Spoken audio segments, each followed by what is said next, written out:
Bien, bonsoir tout le monde. William Julien qui vous parle en compagnie d'Anthony Dubuc, cinquième édition du podcast le 17-20 cette semaine. Anthony, ça va bien? Super bien. Et toi-même, William? Très, très bien. Alors, encore beaucoup de football, de bon football qui a été disputé en fin de semaine. On va y aller à Seigneur tout honneur.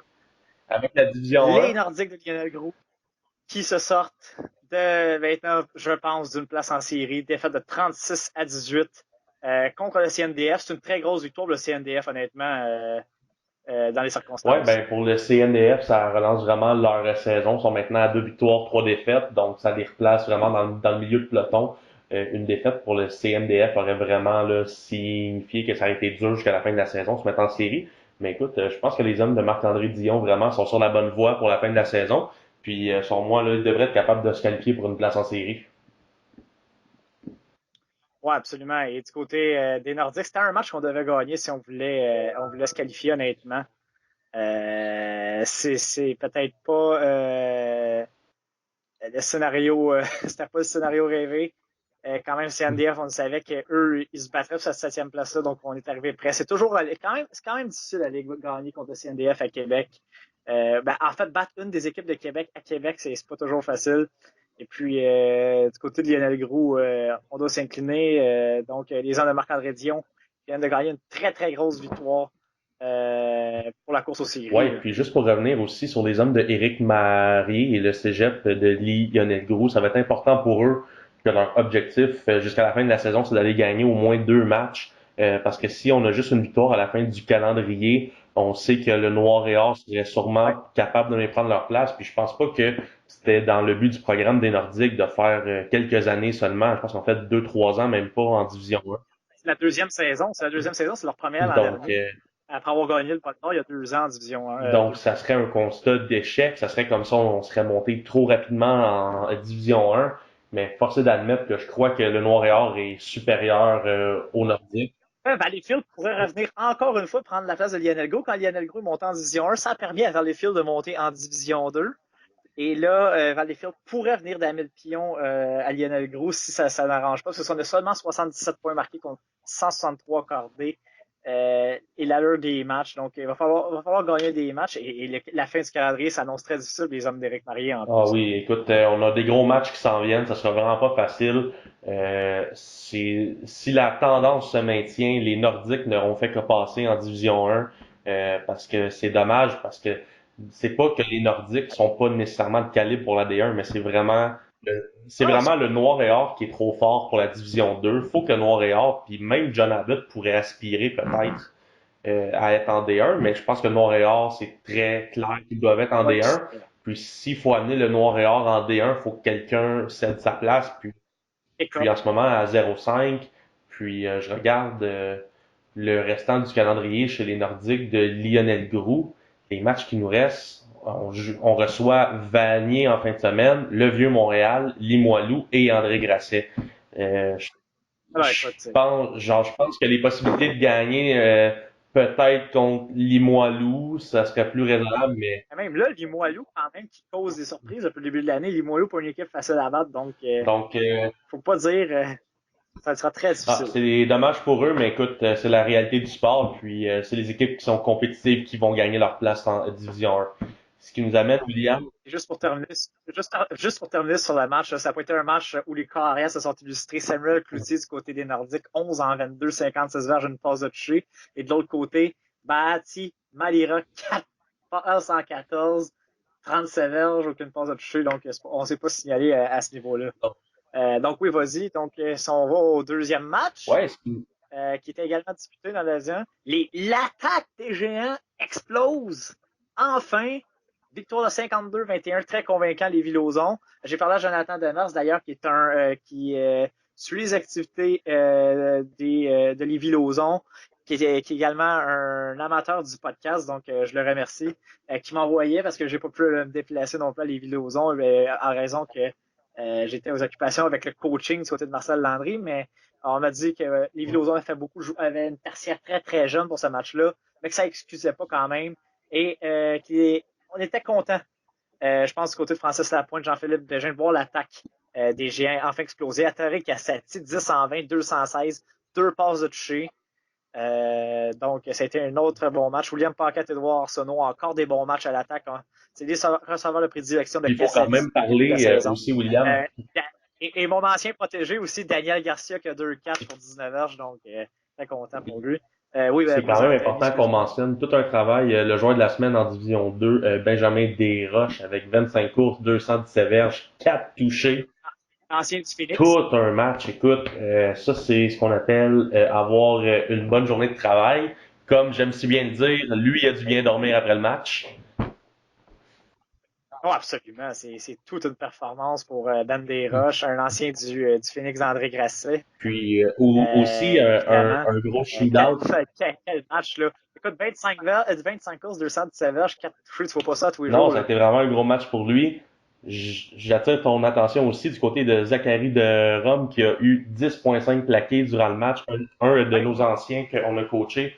Donc un très bon match pour lui. Puis aussi, je regarde aussi du côté du carrière de Lévis-Lauzon à Adrien Gay, 17 en 28, 183 verges, rien de trop excitant, mais il avait lancé 5 interceptions au dernier match, donc ça fait du bien au moins, il n'a pas commis de revirement de C'est ce ça. côté-là. Donc, quand même, un point positif pour les Villosons. On a moins donné le ballon à l'autre équipe comparé à d'habitude. Ouais.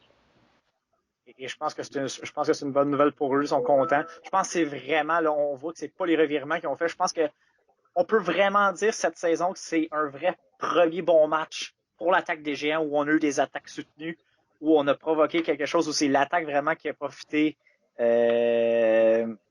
elle-même, là, qui a contrôlé le terrain. Nicolas Lessard qui effectue un retour au jeu dans ce match-là, quand même 3 retours de bottée dégageant pour 41 verges. Ça a été un seul retour sur les bottées d'envol, mais quand même, donc, tu sais, 3 retours pour 41 verges, c'est quand même, je veux dire qu'on a eu quand même des bons positionnements grâce au retour aussi. Donc, ça, c'est une bonne nouvelle. Mais écoute, du côté de Lévis-Lauzon, ça, comme je disais, on me rapportait que c'est une jeune tertiaire, mais quand même, les Géants ont su en profiter. Je pense que c'est ça qu'il fallait faire. Savoir en profiter. Parce que c'est bien beau, là, tu peux dire que ça va être facile de jouer contre une jeune tertiaire, mais il faut que tu en profites quand même. Et je pense qu'on a envoyé vraiment un signal pour ce match, du cours de ce match-là. Et je pense qu'on est content. Je pense que tout le monde est soulagé. Je pense que c'est un gros poids qui est enlevé sur le coordonnateur offensif, le nouveau Francis Lapointe. Je pense que là, ça veut dire qu'on va peut-être acheter le système, qu'on commence à comprendre le système de plus en plus.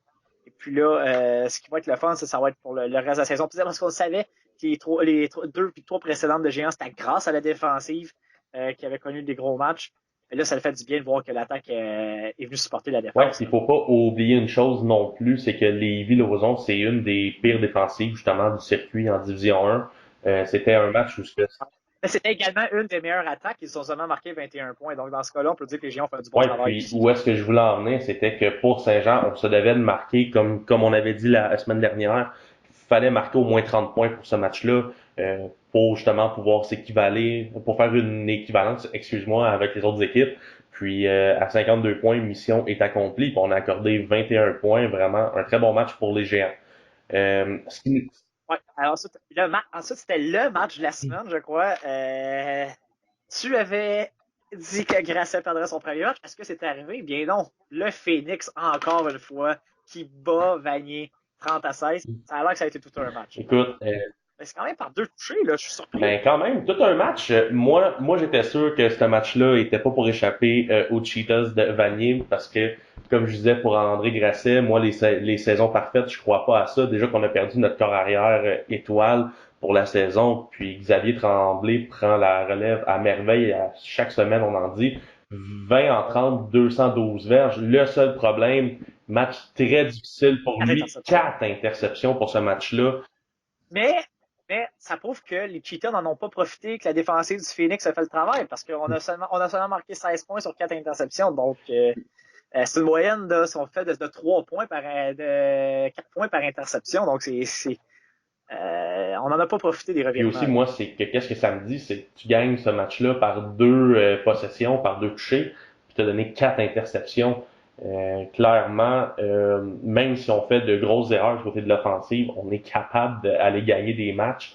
Donc, imagine si on n'avait pas donné autant de interceptions aux Cheetahs, ça aurait pu finir par un plus gros score. Donc, vraiment, le Phoenix, vraiment toute une machine de football.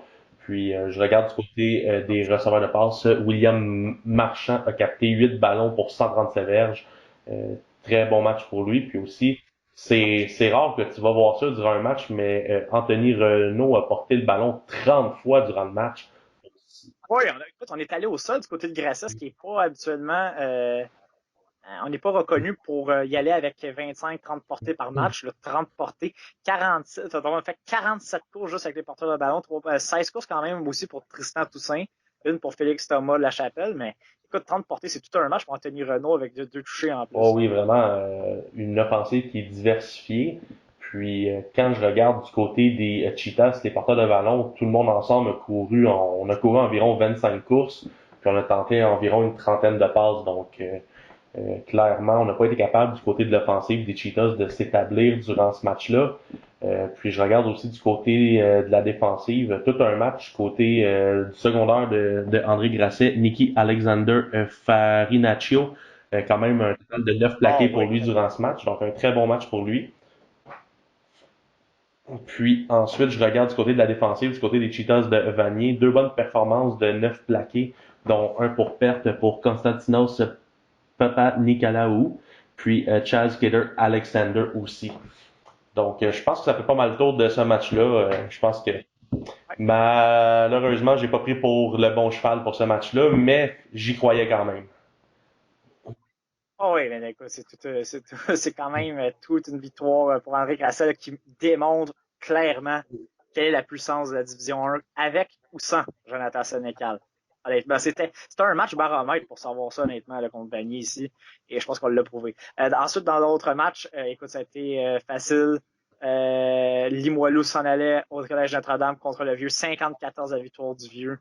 Encore une fois, le Vieux qui montre aussi sa supériorité. Mais écoute, Limoilou, je pense ils ont essayé de se battre. Ça a fait très mal. Écoute, On avait force est d'admettre, Arnaud à toutes Desjardins les encore fois, un gros match à 8 ans. Ouais, excuse. on n'arrête pas de se couper, c'est qu'à toutes les fois qu'on regarde un match du CVM, puis c'est toujours les mêmes noms qui vont revenir. Malik Maïga du côté des receveurs de passe. Ensuite, du côté des porteurs de ballon, c'est Kalangi. Alenga Mouyano. Toujours. Theodore Seaborn aussi, qui prend beaucoup le Donc, ballon. c'est Arnaud Desjardins, là, seulement 8 en 11, mais 217 verges et 3 passes de toucher, donc précis et des gros jeux lorsqu'il a lancé le ouais, c'est ballon. quand même impressionnant de voir qu'on n'a pas besoin de faire beaucoup de jeux offensifs pour marquer beaucoup de points. On fait des jeux explosifs. Malik Maïga est toujours le receveur le plus dangereux en Division 1. À chaque match, a toujours une moyenne au-dessus de 20 verges par match à chaque attrapé. Il est dangereux, c'est tout un joueur. A marqué un touché aussi, donc vraiment très intéressant comme arme pour cette offensive-là du CVM. Puis ensuite, je regarde du côté de l'offensive des Titans, il n'y a absolument rien qui a fonctionné. Si je regarde du côté des corps arrière, Pierre-Luc Michaud, 5 en 14, 63 verges, 3 interceptions. Son frère Zachary Michaud est entré aussi 1 en 3, 42 verges.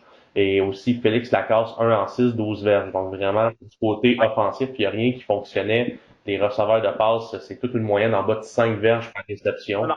On a marqué nos deux touchés. On a marqué nos deux touchés au sol. Nathan Giroir-Langlois et Olivier Savard. Mais même eux n'ont pas connu un gros match. Olivier Savard qui a été le porteur le plus sollicité avec 8 courses pour 26 verges, un majeur. Écoute, on voit vraiment que ça a été une domination sur toute la ligne de la part des Spartiates du Vieux-Montréal. Oui, puis même que je regarde les statistiques en défensive du match, du côté des Titans, on a notre meilleur joueur en défensive qui est Samuel Brousseau avec 5 plaqués, puis je regarde du côté du CVM, meilleur joueur offensif, Hugo Champagne avec 3,5 plaqués.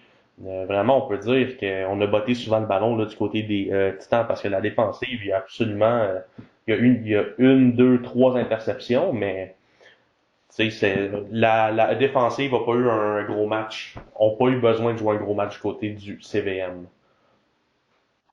Je pense que ça fait pas mal le tour pour ce match-là. Je pense pas qu'on a grand chose à dire. Là, je pense qu'on vient de le résumer en pas grand chose, juste avec le score que c'est vraiment une domination de la part des Spartiates. Dans le dernier match, ça a été un match très serré. Garneau s'en allait à Lennox. On pensait peut-être que Garneau pouvait l'emporter un peu plus que ça parce qu'on savait pas quels Cougars on affronterait du côté de Garneau. On a affronté des Cougars affamés. Courte victoire hein, Des élans. de Garneau, des élans, par un touché, 15-8 au Coulter Field.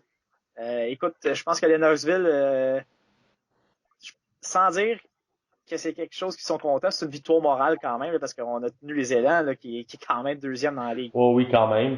Euh, Moi, je m'attendais vraiment à ce que Garneau gagne par plus que ça, mais est-ce que dans mes prédictions, j'avais pas dit que Champlain était pour gagner ce match-là? Il me semblait que j'avais dit que Lennox était. Je pense que oui, il faudra Ouais, sortir il le faudrait tape, sortir là, la tête, mais il me semble que j'avais dit, parce que aller jouer un match au Coulter Field, c'est jamais facile contre les Cougars. Puis quand même, contre une des meilleures équipes, on a bien Et paru. Garneau, et Garneau, étrangement, si on regarde au global dans l'histoire, ils n'ont jamais eu beaucoup de succès Ouais. à Lennox.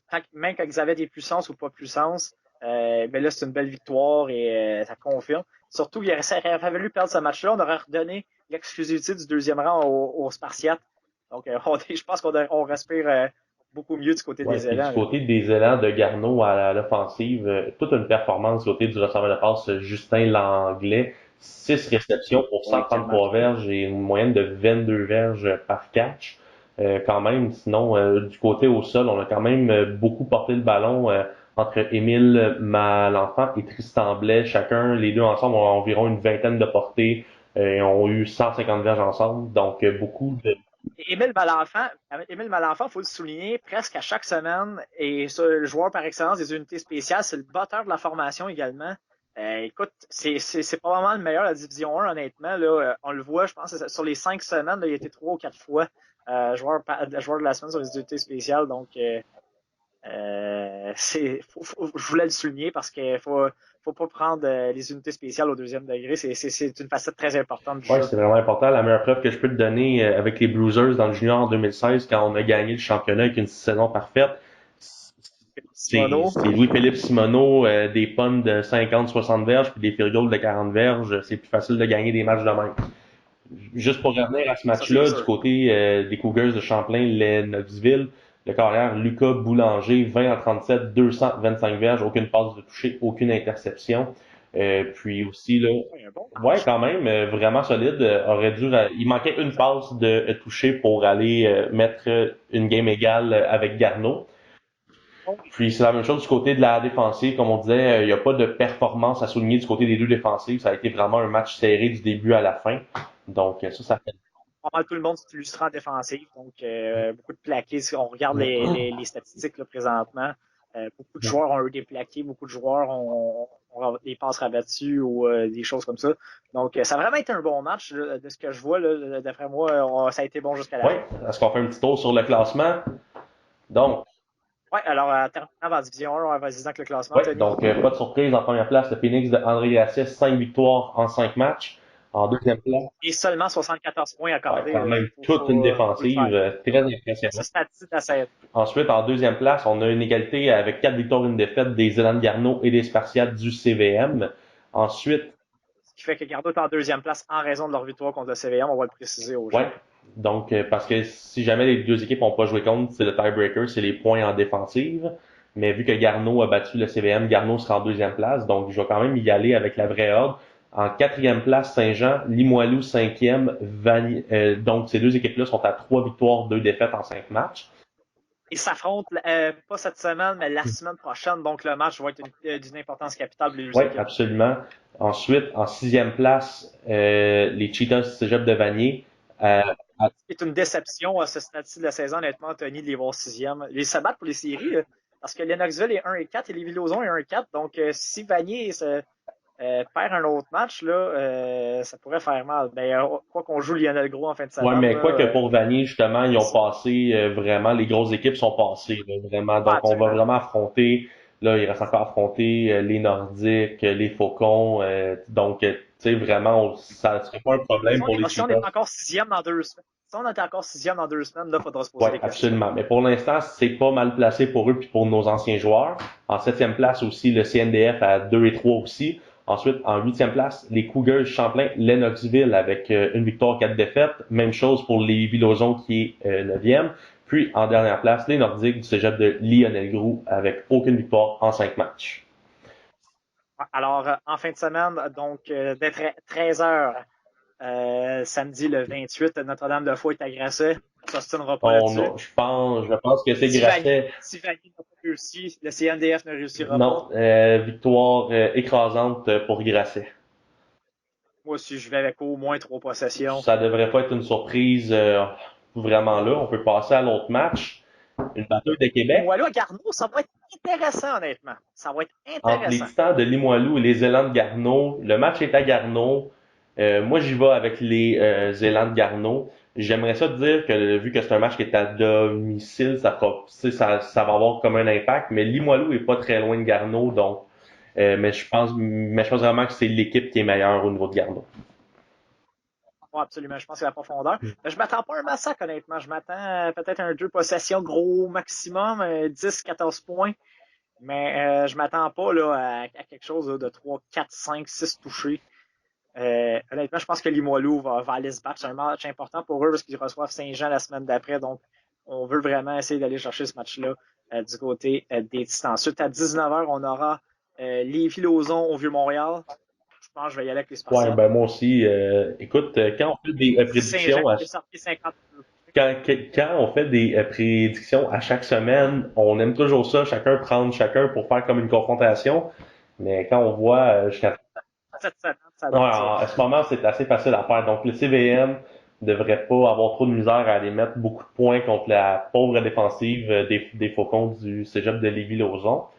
Ensuite, dans l'autre match, aussi Lionel ouais, Gros. un match qui devrait être encore inégal, une victoire facile pour les Cheetahs, selon moi encore. Même si c'est un match à domicile pour les Nordiques, je pense que les Nordiques ne sont pas de calibre pour les Cheetahs. Est-ce que tu es d'accord avec moi, William? Absolument. Écoute, ça va être un match sans dire facile pour Vanier. Écoute, je peux pas croire. Là, ça serait toute une victoire pour Lionel Gros, honnêtement. Ça mettrait. Là, on pourrait dire que les Cheetahs sont en danger, honnêtement. Et pour Lionel Gros, ça sera toute une victoire. C'est maintenant ou jamais.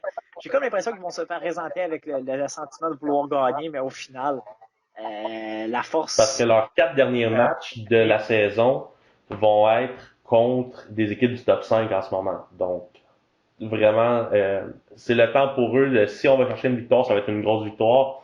À eux de nous prouver qu'ils sont capables de le faire. Mais moi, pour l'instant, j'ai pas le choix d'y aller avec Vanier.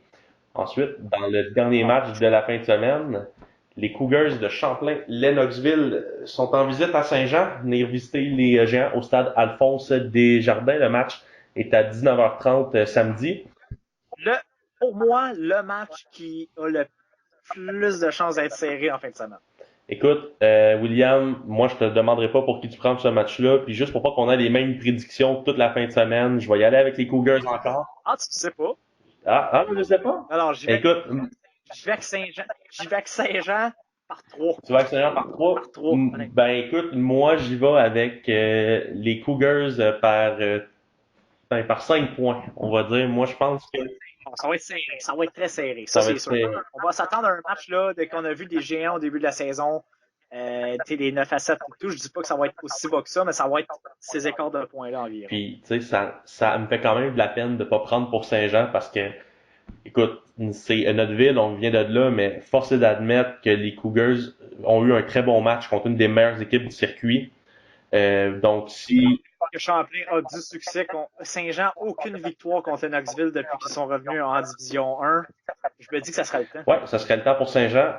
Faut faire des choix. Ça serait une grosse victoire là, pour le reste du classement. Il pourrait prendre vraiment l'exclusivité du 4e rang parce que les Moilous jouent contre les Élans. Donc ça pourrait permettre à Saint-Jean d'être à 4-2 complètement ça en 4e place et d'aller battre Limoilou ensuite. Et ça pourrait quasiment s'assurer une place dans le top 5 pour les géants par la suite. Ouais, donc ça va être le match à suivre pour la fin de semaine. Il y a bien des chances que j'aille le voir en fin de semaine. Écoute, à suivre.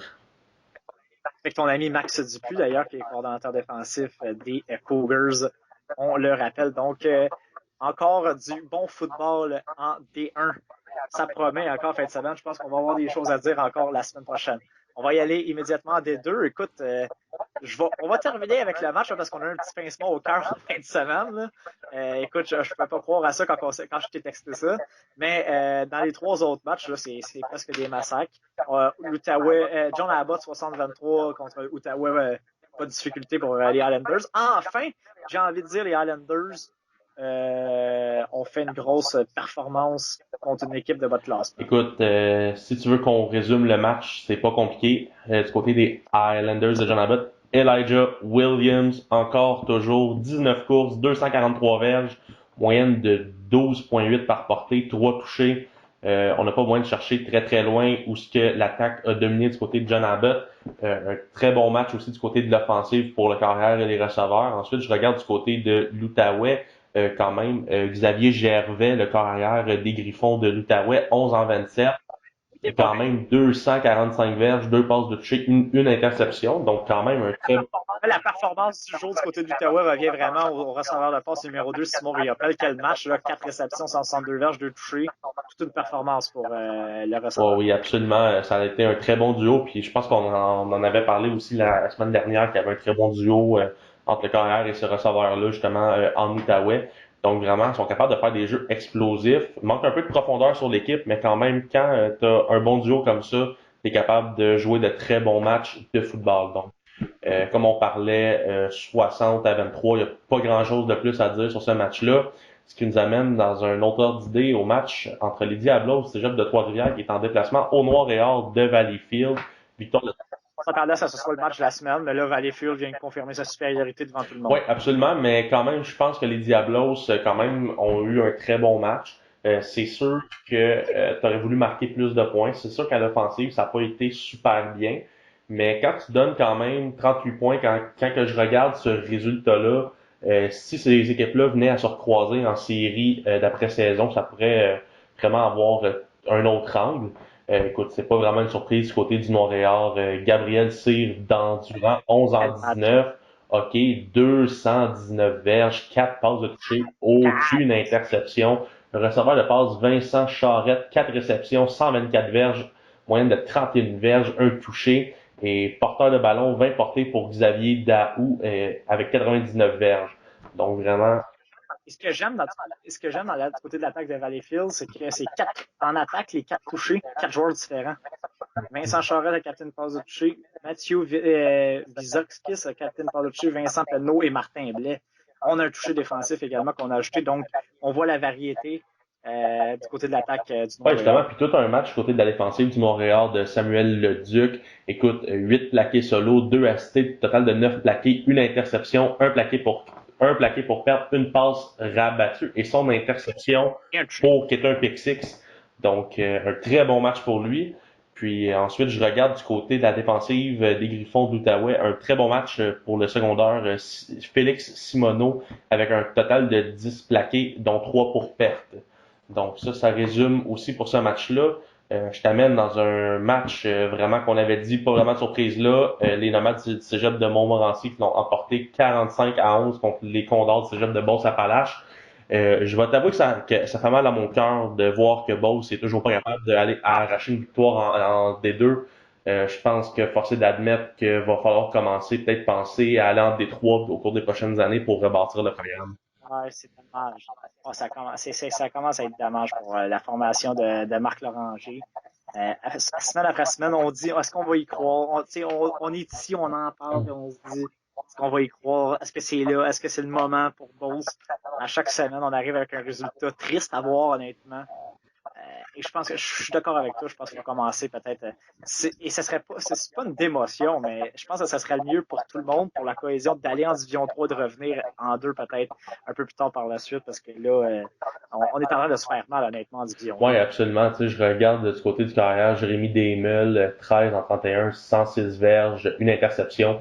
On n'est pas capable de compléter de gros jeux explosifs. Tu sais, c'est une moyenne par passe d'environ 7 verges, même pas. Donc, peut-être, excuse-moi, 8-9 verges. On n'est pas à 10 verges. C'est difficile dans ce temps-là d'avoir une grosse offensive. Du côté des receveurs de passe aussi, c'est tout. Il y a eu un gros... Écoute, il y a eu environ 10 verges de moyenne de passe, même pas. Donc, c'est vraiment difficile. Du côté des porteurs de ballon, quand même un bon match pour Emmanuel Côté. 14 courses, 124 verges, un touché, mais à part de ça, il n'y a pas grand-chose qui fonctionne du côté de l'offensive. Puis quand même qu'on mentionne du côté de la défensive des Condors, un très bon match pour Étienne Poulain, Joseph Sauvé, les deux avec 10 plaqués. Ouais. Aussi Samuel Empleman Bouchard aussi avec 9 plaqués. Donc quand même des belles statistiques pour les joueurs en défensive. Puis quand je regarde du côté de Cégep de Montmorency, le carrière Jérémy Martinet, 21 en 33, 299 verges, 2 passes de toucher. Les receveurs de passe ont toute une moyenne de 10 verges. On a bien distribué le ballon. Du côté du jeu au sol, quand même, on a distribué beaucoup de ballons durant le match.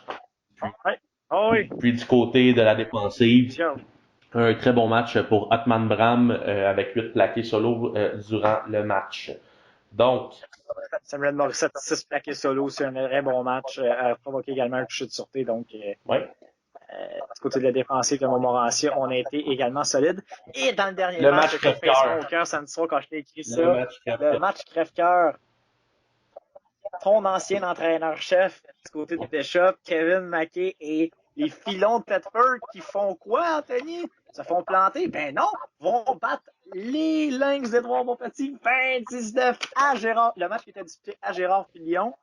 Écoute, j'ai été allé relire 3 fois le score pour être sûr que c'était la bonne chose.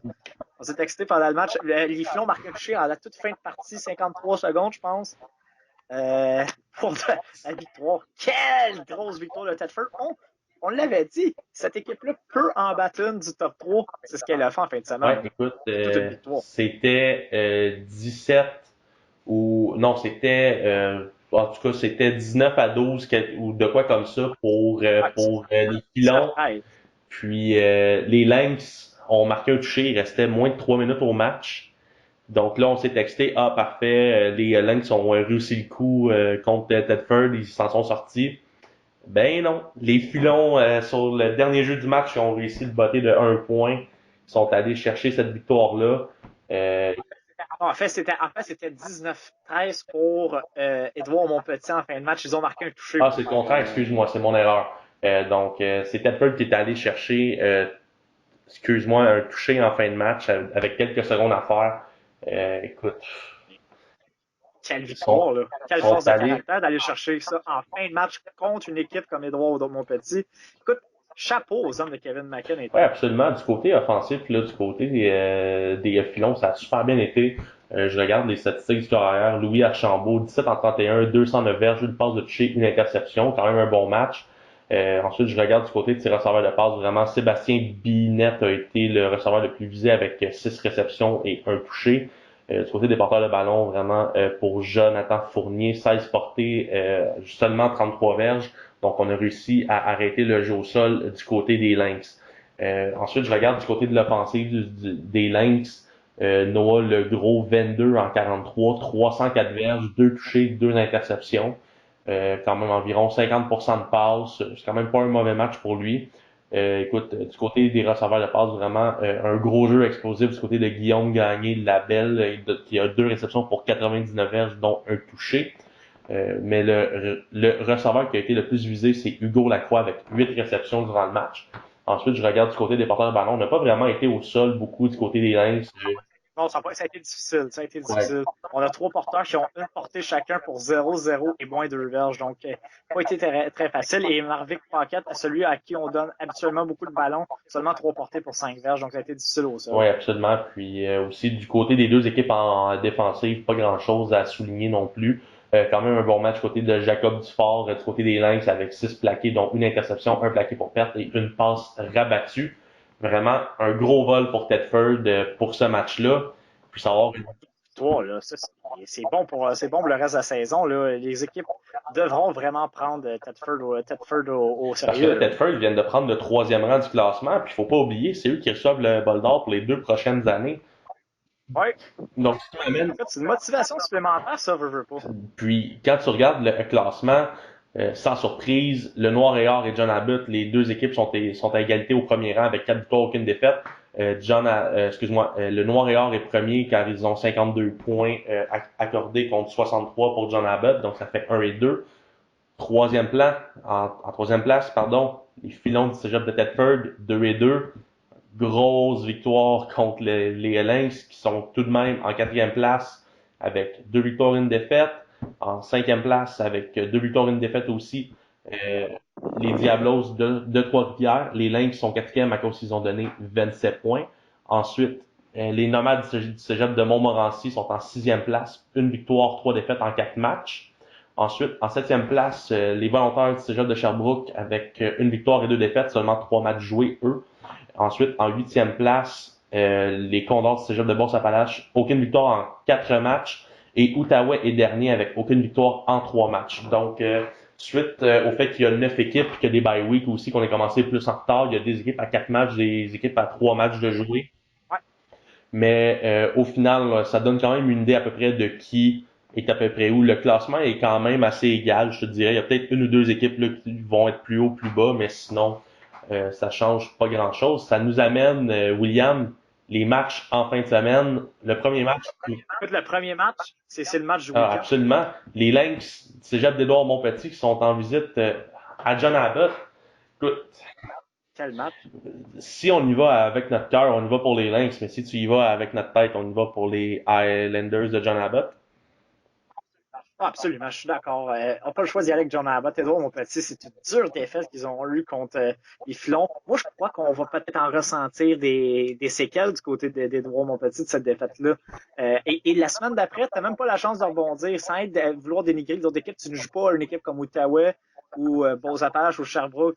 Tu joues John Abbott. Alors, déjà, il faut que tu refais. Et là, tu te dis, si on fait des erreurs dans ce match-là, c'est sûr qu'ils vont nous le faire payer. Je vais y aller avec John Abbott. Ça va être une victoire par peut-être un touché, peut-être un petit peu plus, mais je pense que les Highlanders, la victoire de la semaine dernière, eux, ça leur a donné un brin de confiance. Et là, c'est le gros match et pourraient presque assurer leur deuxième place avec cette Quand même, victoire. une chose qui est importante à mentionner aussi, c'est que les Lynx, en fin de semaine, ont réussi à arrêter le jeu au sol des Filons de Thetford. Ce qui m'amène à John Abbott, leur pain et leur beurre à John Abbott, c'est leur porteur étoile Elijah Williams. Donc, si les Lynx sont capables de bien arrêter le jeu au sol et de contenir la ligne offensive, ça devrait être pas mal plus envisageable pour les Lynx de gagner ce match-là. Mais faut pas oublier une chose, Elijah, c'est un joueur étoile. Les Lynx. C'est ça, exact. Ce que les Filons n'ont pas dans le champ arrière. Ils ont des bons porteurs de ballon, mais on y va plus en comité au lieu d'y aller avec une superstar comme Elijah Williams. Donc, écoute, j'aimerais ça que les Lynx gagnent, mais Bon, moi aussi, j'espère me tromper. mais il faut avouer que John Abbott part avec un très bon avantage. Un autre match qui semble inégal en fin de semaine, les Volontaires sont en visite au Noir et Or de Valleyfield. Je pense que Valleyfield va gagner par 30-40 points aussi. Oh, je suis d'accord avec ça. Ça va être, écoute, sans rien enlever à Sherbrooke, le Sherbrooke est tout simplement pas dans le coup. Ça a tout pris en début de saison pour l'emporter contre Beauce-Appalaches 10-9. Je vois pas comment qu'on va aller on va aller chauffer et faire peur au Noir et Or. Donc, Valleyfield par 30, 40, peut-être même 50 points. Je suis d'accord avec ça. Ensuite, un match quand même plus intéressant un peu, les Nomades en visite en Outaouais. Écoute, même si c'est un déplacement en Outaouais, je m'attends à ce que les Nomades remportent ce match-là par 2 possessions contre les Griffons. Faut faire attention par contre, parce que les Griffons ont un bon duo avec leur carrière et leur receveur, comme on l'entend. Mais moi, pour cette raison, j'y vais avec les Griffons. Oh! Par un touché, je pense que ça va être une grosse victoire. Je pense qu'on est motivé. On veut prouver qu'on a notre place vraiment dans la ligue. On veut prouver qu'on est capable de battre. C'est le genre d'équipe que tu dois battre du côté des Griffons si tu espères faire les séries éliminatoires cette année. Donc, oui, les Nomades semblent un peu meilleurs à l'overall, mais ils doivent battre cette équipe-là. Moi, je vais avec les Griffons. Je pense que le duo aura tout un match et on va en faire payer le prix. Parfait, ce qui nous amène au dernier match de la fin de semaine, qui est le match de la fin de semaine au niveau peut-être plus serré, quoique Edouard et John Abbott étaient très intéressants aussi comme match-up. Les Filons de Thetford sont en visite aux Diablos de Trois-Rivières. Écoute, moi, avec la victoire des Filons, écoute, ça serait dur de pas prendre pour eux contre les Diablos. Donc moi, je vais y aller avec les Filons pour ce match-là. Les hommes de Kevin Mackey vont sortir fort encore suite à leur victoire contre les Lynx. Puis c'est un autre match sur la route. Les Diablos, c'est une équipe qui est très semblable aux Lynx aussi. Donc je m'attends à ce que les Filons soient capables aller chercher vraiment une troisième place au classement. Moi aussi, je pense que ça va être une victoire de Tedford. Trois-Rivières, oui, une équipe qui est similaire à Édouard-Montpetit, mais Édouard-Montpetit a encore beaucoup plus de talent et de profondeur. Donc, je vois mal Tedford aller battre à Trois-Rivières. Quoique Trois-Rivières, quand même, c'est une équipe qui est pas facile à jouer. Mais je pense que les hommes de Kevin Mackey viennent de chercher une très grosse victoire pour le reste de la saison. Et je pense que ça va être une source encore de motivation supplémentaire. Comme tu le disais, présentation du bol d'or. Là, écoute, on y croit plus que jamais, d'après moi, du côté des Filons. Avec une victoire comme ça, on peut croire finir au top 3 et d'aller affronter une formation comme Montmorency ou Outaouais en première ronde. Donc, pour eux, ça va être intéressant. Oui, absolument. Donc ça conclut pour la Division 2. William, je t'amène tout de suite en Division 3, la Sud-Ouest. Écoute, Ouais. écoute, on parle vraiment du résultat. Un carnage. Oui, un carnage. J'étais sur le bord de dire une fessée, mais le carnage est plus approprié. Les lauréats du Cégep de Saint-Hyacinthe qui ont remporté 71-24 contre les Voltigeurs de Drummondville. Malgré le résultat, l'année dernière, quand je coachais pour Saint-Hyacinthe, on avait réussi justement à mettre 71 points. On avait seulement donné 7 points. Écoute, la seule victoire que je vois pour les voltigeurs dans ce match-là, c'est qu'on a quand même été capable de marquer 24 points durant ce match-là, parce que qu'on en parle ou qu'on n'en parle pas, les 24 points marqués par les hommes de Patrice Marcoux sont vraiment venus déranger le mental Ouais. des lauréats Des justement lauréats. après le match. Oui, écoute, je pense que c'est ça. Pour eux, c'est le genre de petite victoire que tu vas chercher à l'intérieur d'un match. On se prépare, on affronte Saint-Lambert la semaine prochaine. En plus, on a une journée de plus de préparation parce qu'on joue dimanche. Donc, on va aller chercher ça. On a dit, hey, on est capable de marquer 24 points contre les Lauréats. Donc, on est capable d'aller peut-être chercher un match et d'en marquer encore plus contre d'autres puissances de la Ligue. Et donc, c'est la petite victoire morale qu'on voit là-dedans. Parlons un peu des statistiques de ce match-là, juste pour voir que Juste pour expliquer que la tertiaire de Drummondville a oublié de se présenter pour le match. On a eu pour son argent. Hein? On a eu pour son argent. Écoute, Vincent Boyer a lancé 8 passes en 11 tentatives, 197 verges, 4 passes de toucher. Les receveurs, David Amani et Louis-Philippe Savard ont une réception, chacun 44 et 45 verges pour un touché. Ensuite, Charles-Antoine Giguère, 3 réceptions, 49 verges, 2 touchés. Oumar Touré, 3 réceptions, 96 verges, 1 touché. Vraiment, je sais que les receveurs de passe sont dangereux du côté des lauréats du Cégep de Saint-Hyacinthe, mais écoute, il faut couvrir ces gars-là. Tu peux pas donner 3, 4, 5 touchés écoute, sur 8 passes. Écoute, ça n'a aucun bon sens. Et dans les joueurs qui se sont signalés, 3 anciens de la région de Saint-Jean, un de nos anciens protégés, Nathan McPhee, qui a un plaqué dans le match pour les Lauréats. De l'autre côté, bonne performance quand même pour Sam Thibert, qui a eu 6 plaqués dans le match. Donc, c'est vraiment, on voit que ça a été dans sa zone. Et un autre ancien du programme de Marcel Landry, Yanni Lefkakis, avec 5 plaqués, un plaqué assisté. Donc, faut souligner quand même ces gars de la région qui se sont signalés dans ce match-là. Ces deux gars-là, Sam et Yanni, je pense qu'ils ont mérité leur douche après le match parce qu'ils ont été très, très, très impliqués dans le match. Puis, donc, ça a été un massacre, même au sol, du côté de Saint-Hyacinthe. Frédéric Pelletier. J'appellerais ça une clinique de football. 9 courses, 106 verges. Yann Reynolds, 8 courses, 89 verges, chacun touché. Donc, ça, c'est vraiment... ça a vraiment été facile, mais faut pas oublier que Saint-Hyacinthe a donné quand même 24 points. Puis je regarde du côté du carrière, Guillaume Précourt, 24 en 46, 342 verges, 3 passes de toucher, aucune interception. Son receveur qui ont fait un duo explosif, Kevin Charbonneau-Saint-Jacques, 9 réceptions, 217 verges, 24 verges de moyenne par attrapé, 2 touchés. Vraiment, ça fait du bien du côté de l'offensive de Pat Marcoux, même si la défensive s'est pas présentée. On a quand même mis 24 points. On a joué un très bon match avec le jeu de passe contre les lauréats. Ouais, donc ça, c'est comme on le disait. C'est des victoires morales pour les voltigeurs à travers ce match-là. Euh, alors, on se prépare pour Saint-Lambert, comme je le disais, avec une journée de préparation de plus qu'on joue dimanche. Et on va essayer d'aller causer une surprise donc du côté de Saint-Lambert. Il y avait deux autres matchs qui étaient disputés dans la Ligue. Les Indiens recevaient Saint-Jérôme. Tu avais dit que Saint-Jérôme causerait la surprise. Ça n'est pas arrivé, victoire des Indiens 32-11. Écoute, moi je m'attendais aussi à plus serré du côté que Hansig gagnerait plus serré. Je pense que là, les Indiens ont juste démontré qu'ils avaient fait un faux pas contre les électriques. Ouais, absolument. Toute une victoire pour les Indiens de Huntsic.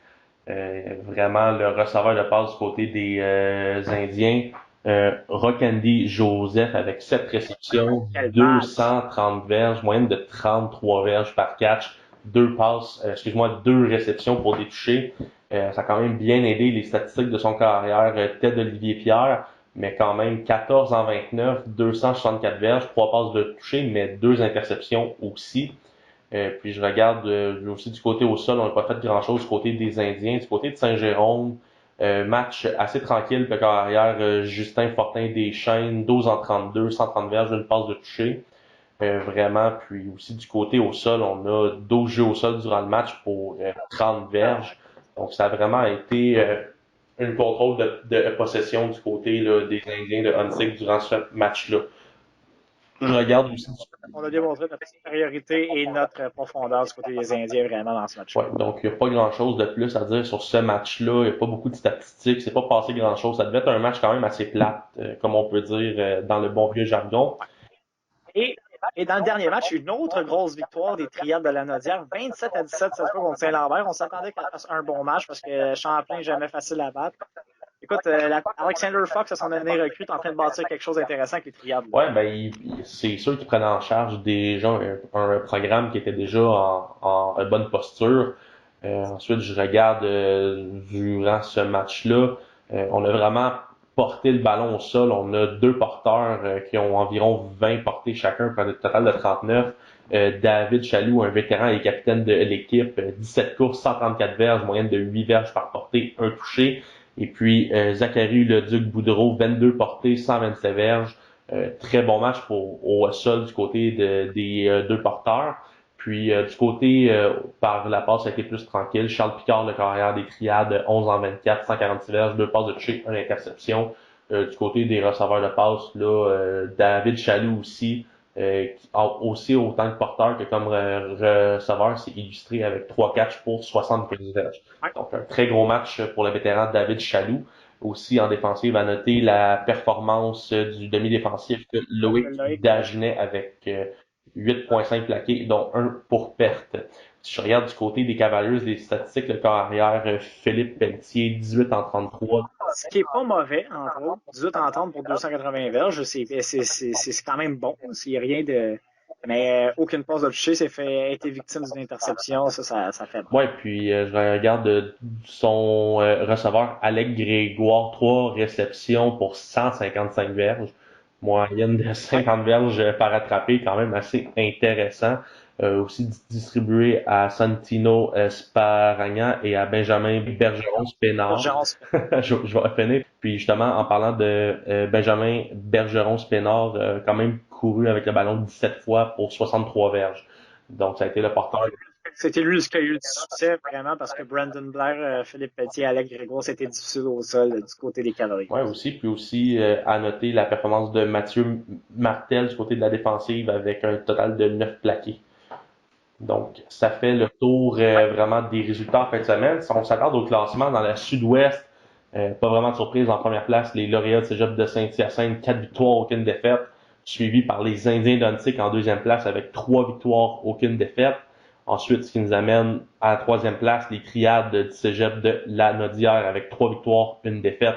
Donc, ces trois équipes-là se sont détachées du restant du peloton parce que vraiment ensuite, en quatrième place, Saint-Jérôme, une victoire, 3 défaites. Drummondville, une victoire, 3 défaites en cinquième place. Sixième place, les Cavaliers de Champlain, une victoire, 3 défaites.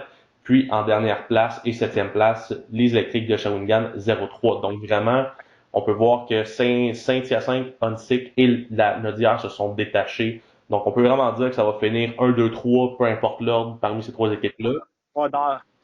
Puis ensuite, ce qui est intéressant, c'est qu'il va y avoir une bataille pour la 4e place pour avoir accès aux séries aussi. Là.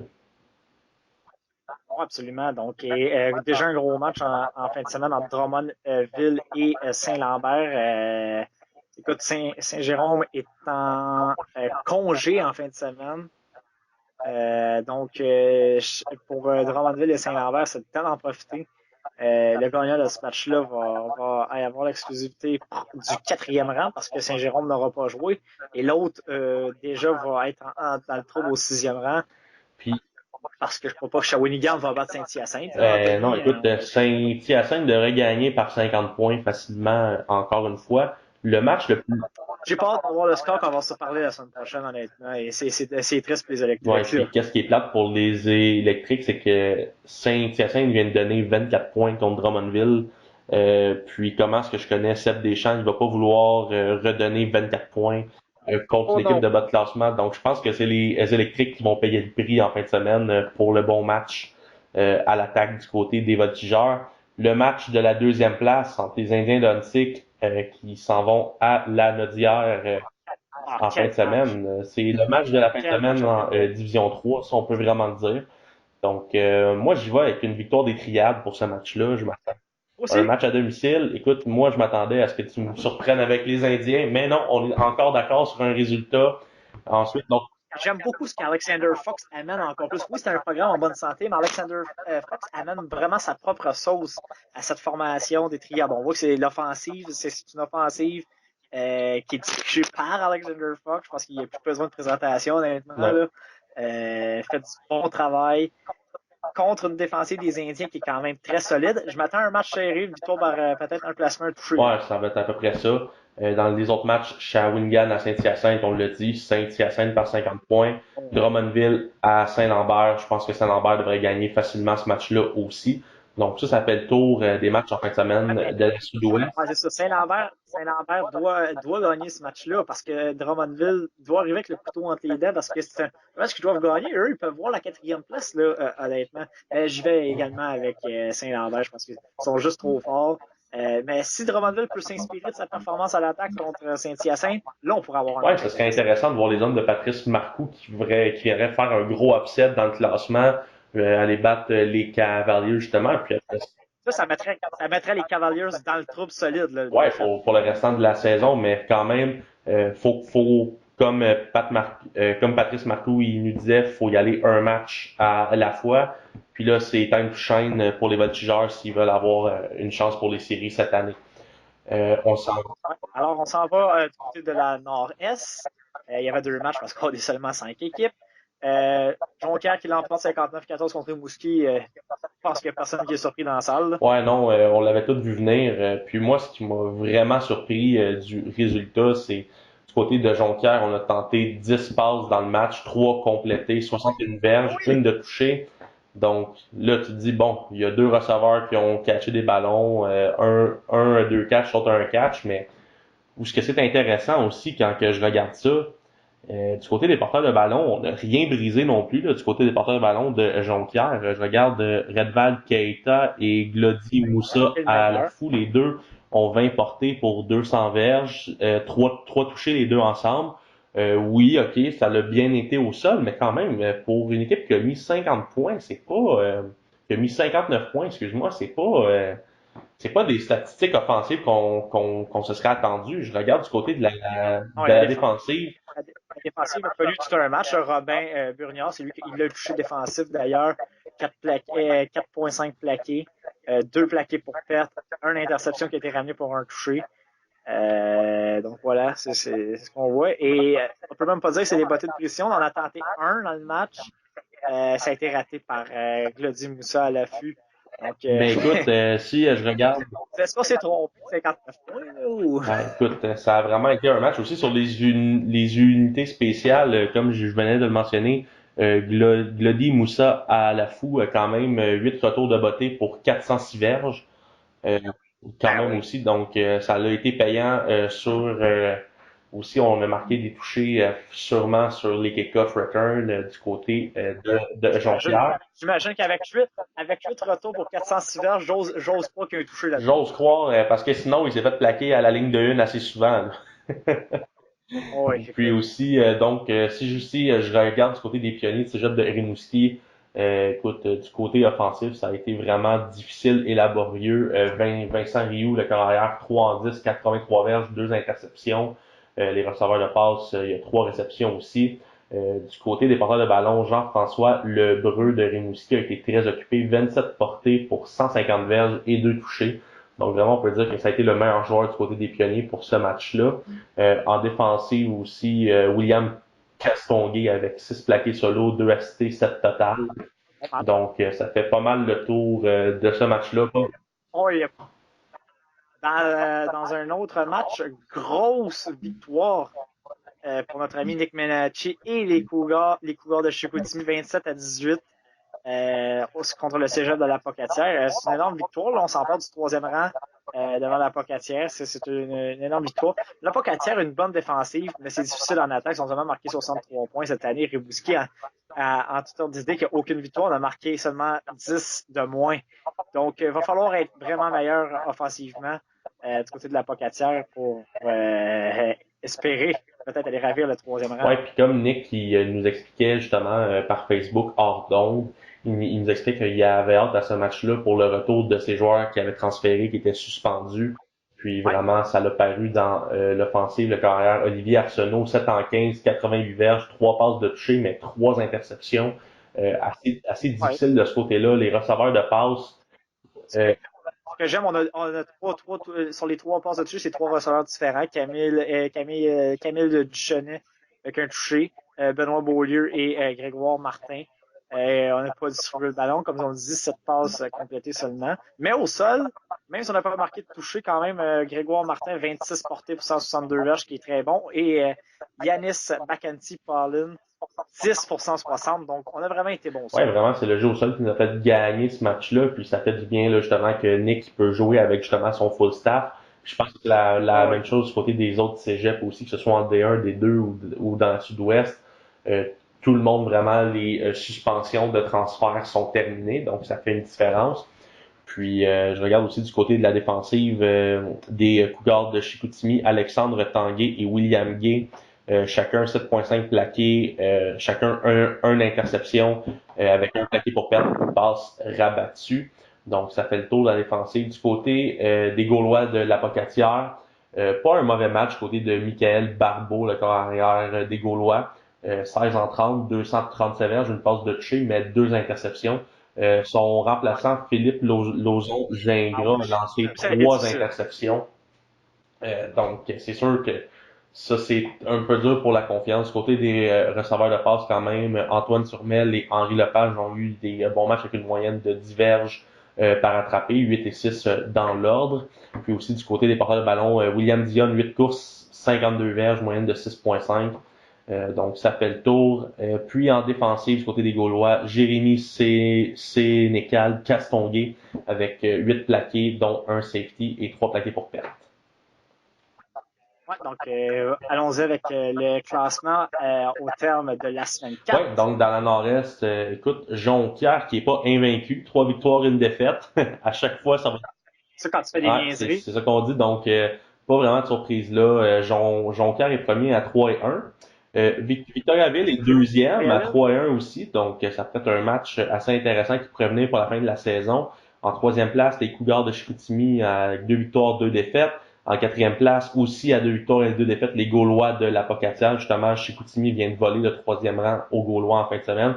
Et en dernière place, les pionniers de Cégep de Rimouski avec aucune victoire en 4 matchs.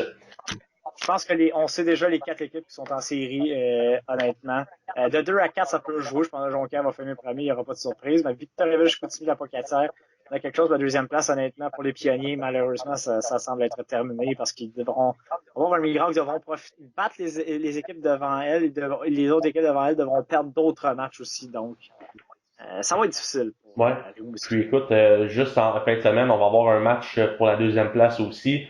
Victoriaville qui est en déplacement à Chicoutimi à l'UQAP.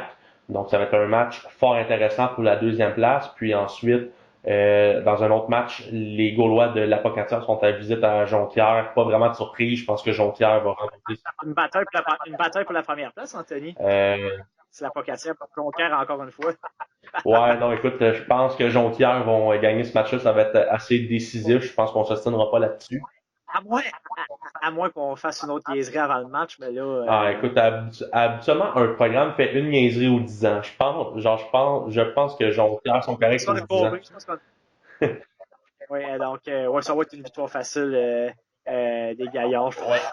On n'a pas besoin de vous rappeler la puissance de cette formation au fil des années encore. Et Anthony a encore un mauvais souvenir de l'an dernier contre cette Alors, à formation. chaque semaine, ça va revenir.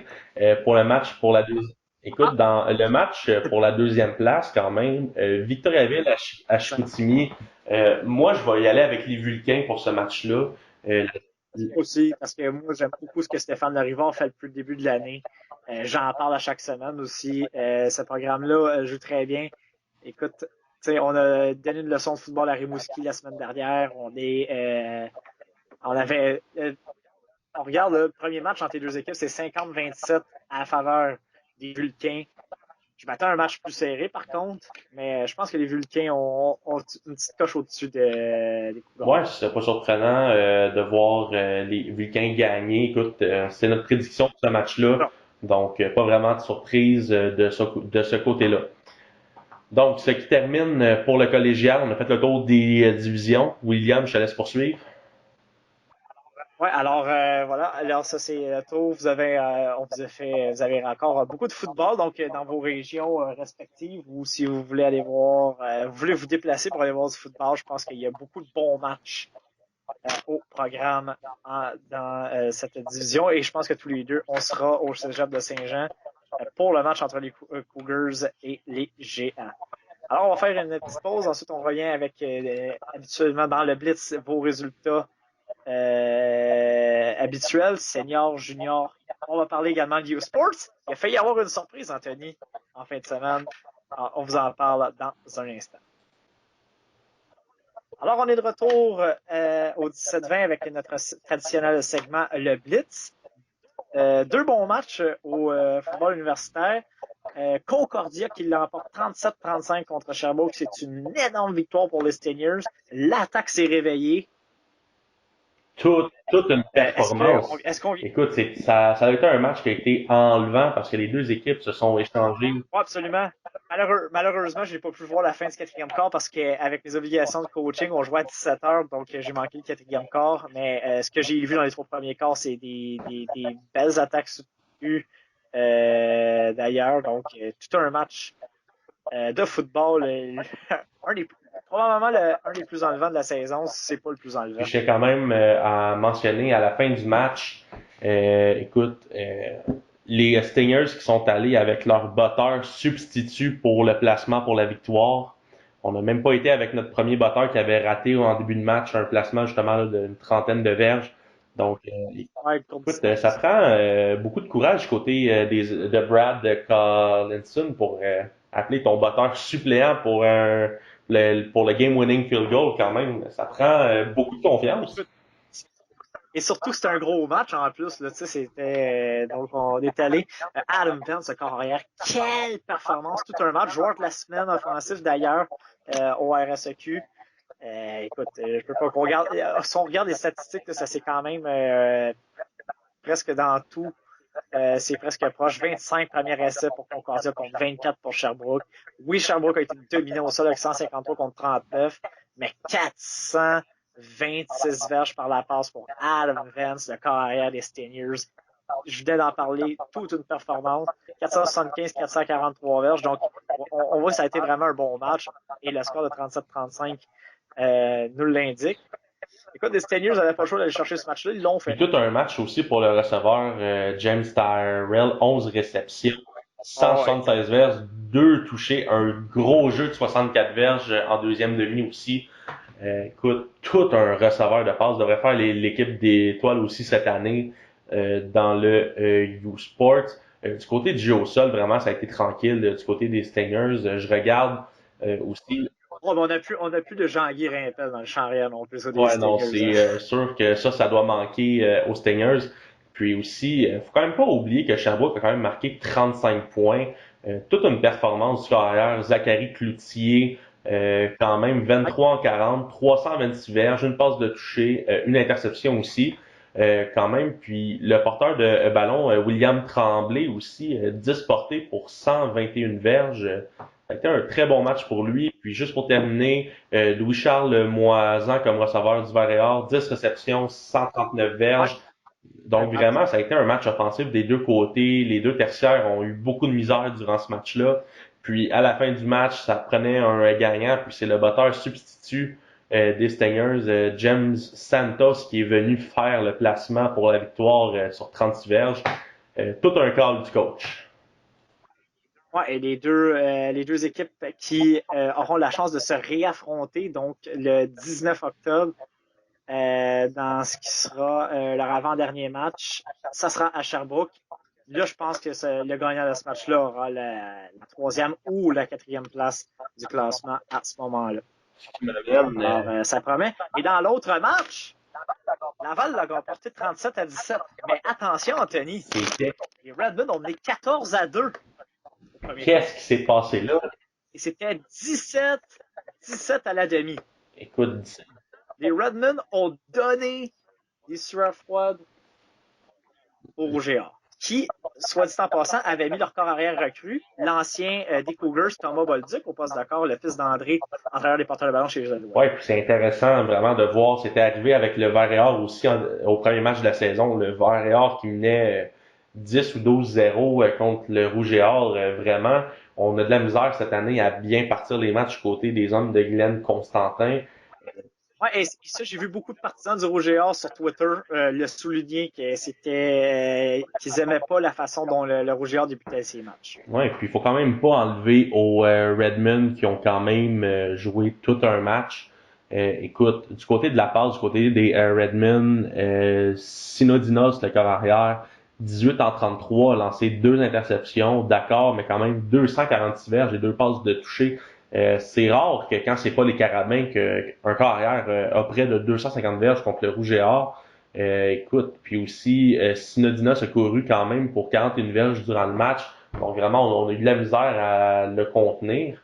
Puis si je regarde du côté de l'attaque du Rouge et Or, Thomas Bolduc, 12 en 25, 156 verges, rien de très impressionnant là non plus durant ce match-là. Il n'y a pas eu de gros jeux explosifs, il n'y a pas eu de domination. Oui, en deuxième demi, ça a pris un gros avantage pour le Rouge et Or, mais quand même, on est habitué de voir des statistiques des 300-400 verges à chaque match pour le Rouge et Or, puis forcé d'admettre que même Joannick Massé, 21 courses pour 84 verges, Ouais, écoute, quand même, c'est... c'est habitué des meilleurs matchs. Oui, absolument. Donc vraiment, je pense que McGill n'a pas à rougir de sa performance. On aurait peut-être plus aimé finir en force ce match-là. Donc, écoute, il y a pas eu de surprise, mais il y a eu une surprise en première demi quand même. Dans ce match-là, faut souligner que Glenn Constantin a pris deux décisions importantes.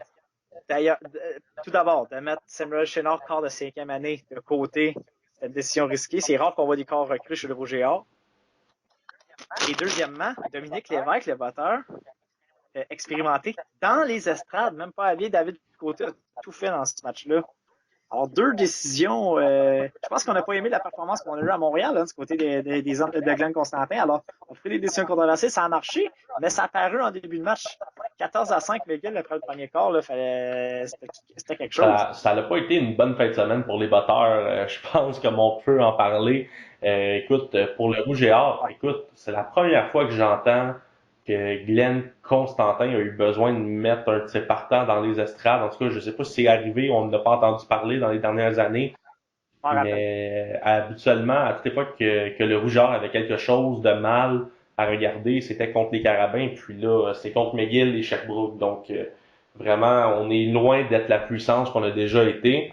Ce qui conclut les deux matchs qu'il y avait. On va faire un petit tour sur le classement rapidement. Les Carabins, 4 en 4. Pas de surprise, sont premiers. Deuxième place, le Rouge et Or avec 3 victoires et une défaite.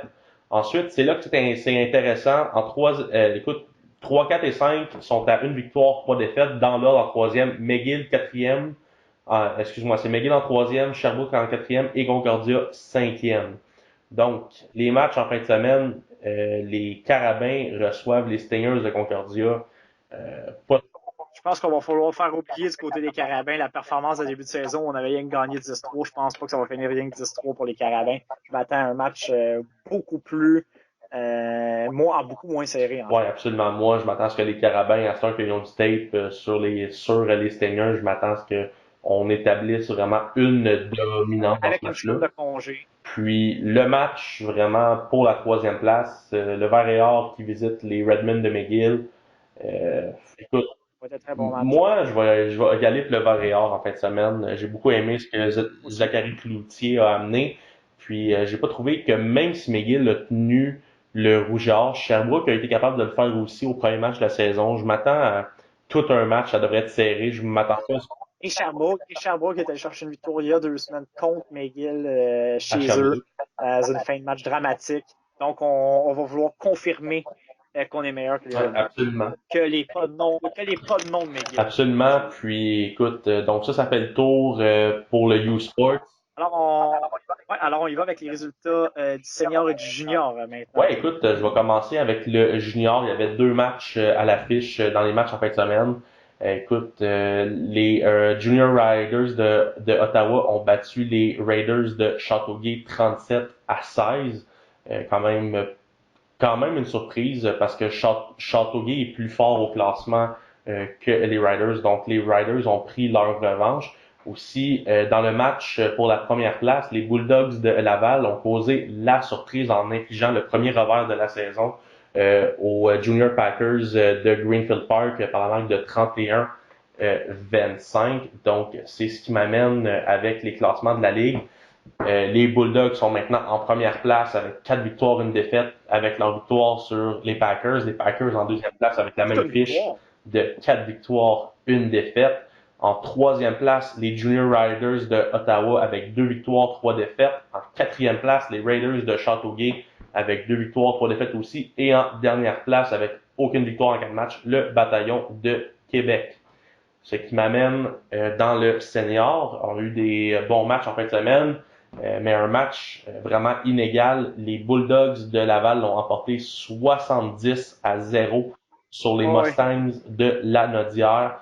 Euh, on sait, écoute, Domination. on sait qu'il manquait des joueurs du côté des Mustangs, mais tu peux pas blâmer le fait qu'il manque des joueurs pour une performance comme ça. Les joueurs qui sont pas là font partie de l'équipe. Il faut que les joueurs soient là, surtout quand tu affrontes la meilleure équipe. Si tu amènes pas tous tes partants, c'est sûr que ça va finir comme ça. Donc, pas grand-chose à retenir de ce match-là, à part que les Bulldogs ont prouvé qu'ils sont dans le top du tableau et que les Mustangs sont dans le Ouais. bas du tableau.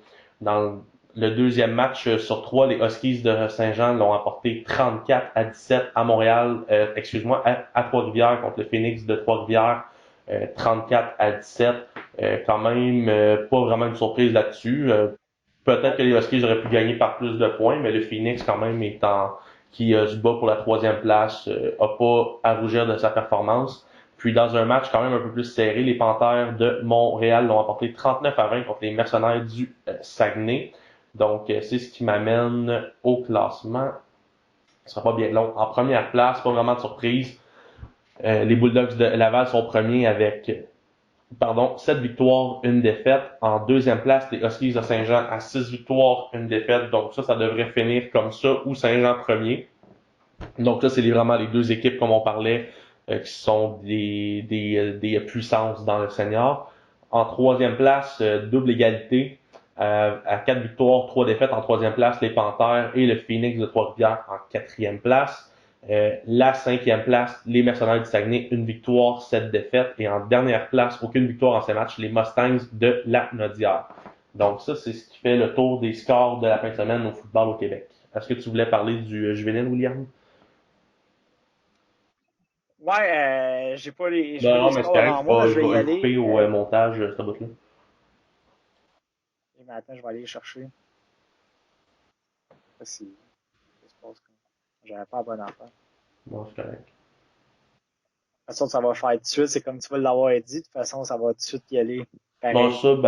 ça, on n'est pas obligé de comme nommer des noms, on peut juste comme dire les scores puis comme le classement. Là. Ouais, c'est ça que je fais.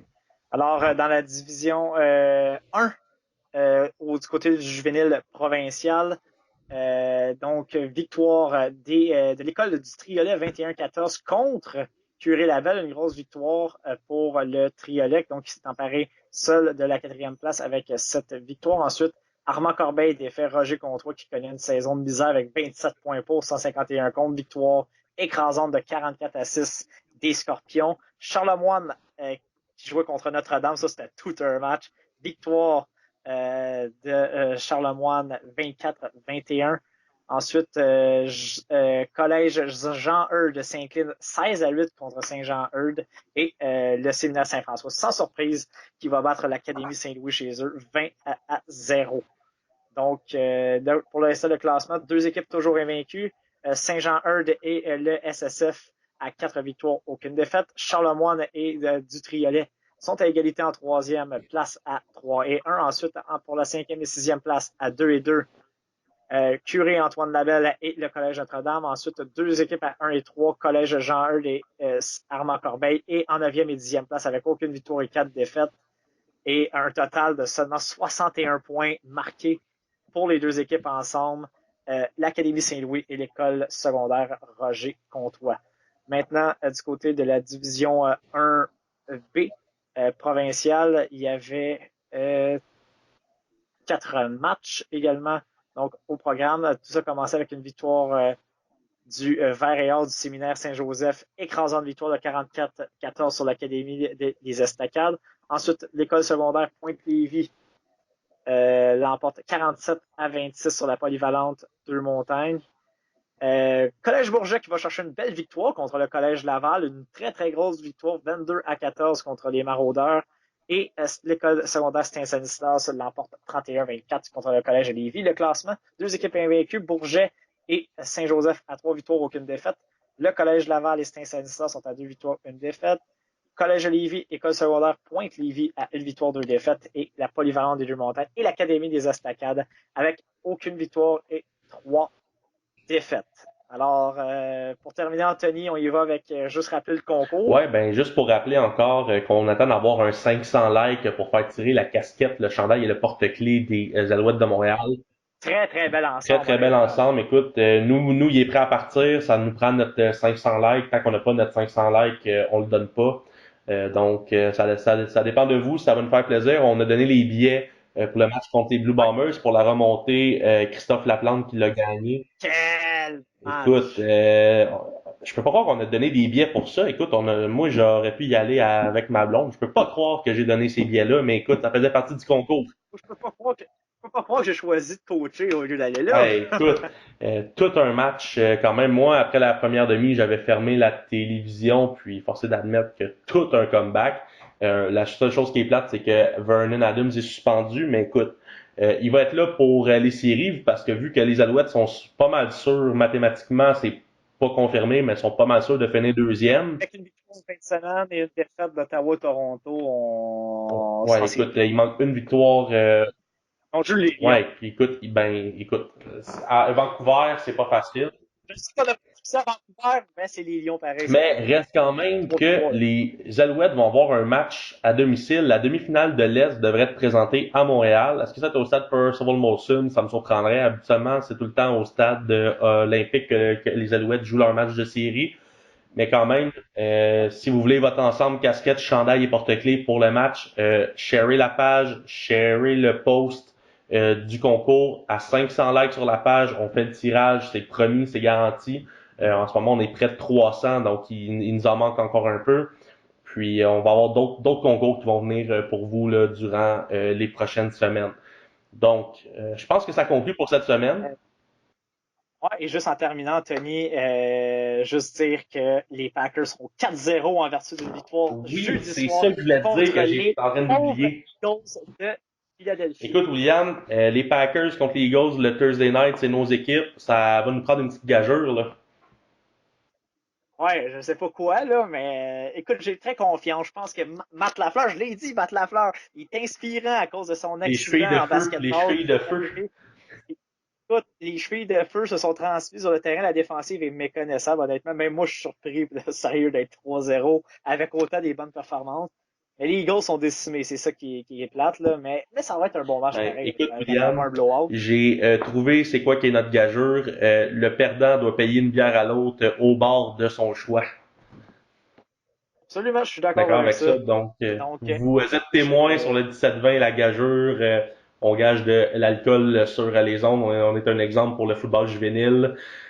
Évidemment, c'est pas sérieux. ben, on coach à cette heure, donc on a le Ah, droit. ok, c'est ça. Ça fait partie. C'est dans la chambre des coachs les vendredis soirs puis après les matchs. C'est pour ça. Donc, on vous tient au courant la semaine prochaine. Alors, merci Anthony. Un autre très, très bel épisode cette semaine. Et puis, on se reparle la semaine prochaine. Encore, j'imagine, avec des bons matchs et beaucoup de bons commentaires à dire sur le si beau sport que le Eh oui, un football. gros merci William, puis tout le monde passez une belle semaine. Merci. Au revoir.